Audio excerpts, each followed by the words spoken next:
एक महात्मा कहते हैं कि युधिष्ठिर बड़े धर्माधिकारी थे, तो कहने वाले कहते हैं कि महाराज अगर वो धर्म का अधिकारी था तो उसने अपनी पत्नी को जुए पर क्यों लगाया? बोलना पड़ेगा महाराज, अगर वो इतना धर्म को मानने वाला था तो उसने अपनी पत्नी को जुए के खेल में क्यों दिया, दाव पर क्यों लगाया?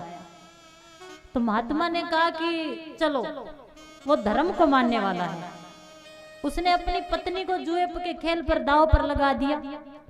उसने एक गलती कर दी, अगर तुम पेपर दो और पेपर में तुम्हारे 80 नंबर आए तो तुम पास होए या फेल होए? तो उसने कहा महाराज पास हो गया, 80 नंबर तो बहुत होते हैं, 100 में से अगर 80 आ जाए अच्छा होता है। उसने कहा हाँ महाराज अच्छा हो गया, 80 नंबर आए तो मैं पास हो गया।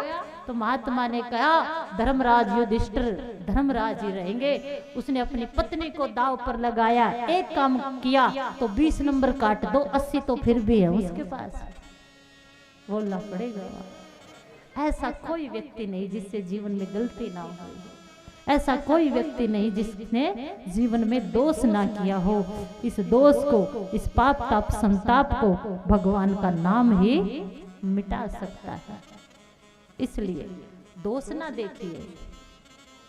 देखिए राग द्वेष, राग प्रेम और ईर्ष्या जो भी देखते हो इन दोनों आंखों से ही तो दिखता है। बोलना पड़ेगा हमारा। मंदिर में जाते हो तो भगवान के सामने जाके तुम इन दोनों आंखों को बंद कर लेते हो। क्यों? इधर से देखो राग, इधर से देखो द्वेष, जो भी दिखता है इन दोनों से ही दिखता है। तो वो आपके ऊपर निर्भर है कि आपको अपनी आंखों से प्यारा दिखता है या द्वेष दिखता है। अगर आपको अच्छा देखना है तो फिर महादेव जी इसको भी बंद कर लेते, इसको भी बंद कर लेते, तीसरी आंख को खोल लेते।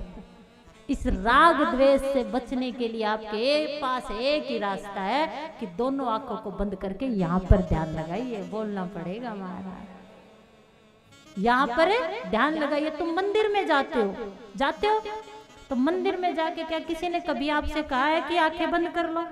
कहा है किसी ने कि आंखें बंद कर लो? तुम स्वतः ही बंद कर लेते हो। क्यों? क्योंकि राग द्वेष से दूर ये तीसरा नेत्र जब आपका यहाँ पे आज्ञा चक्कर होता है, भजन करते करते श्वास पर ध्यान देते देते राधे नाम आएगा जाएगा तो ये मन भी रुक जाएगा, ये मन आपके काबू में हो जाएगा, आपके पास आत्मा का प्रकाश हो जाएगा, आपका आज्ञा चक्कर खुल जाएगा, जो आप सोचोगे वो हो जाएगा। दूसरा व्यक्ति आपके बारे में क्या सोच रहा है सामने बैठ के आपको पता लग जाएगा। आपको आपका हाथ लकीरें आपके बारे में किसी से पूछने की आवश्यकता नहीं होगी, आप दूसरों के बारे में बता दोगे। बोलना पड़ेगा। मंदिर में जब भी जाओ तो घंटी बजाते हो।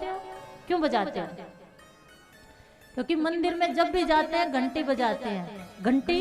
घंटी बजाते ही घंटी की आवाज के साथ नकारात्मक ऊर्जा दूर हो जाती है और सकारात्मक ऊर्जा आ जाती है। जो घंटी की आवाज है, शंख की आवाज है, जब तुम ध्यान में बैठोगे तो तुम्हारे अंदर यही ब्रह्मनाद सुनाई देगा, जो संत महात्माओं ने आविष्कार करके घंटी रूप में आपको स्थूल रूप में दे दिया है।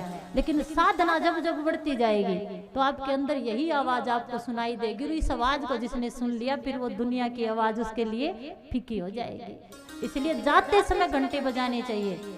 मंदिर में जाते समय घंटे बजाइए, आते समय मत बजाइए। बोलना पड़ेगा हमारा।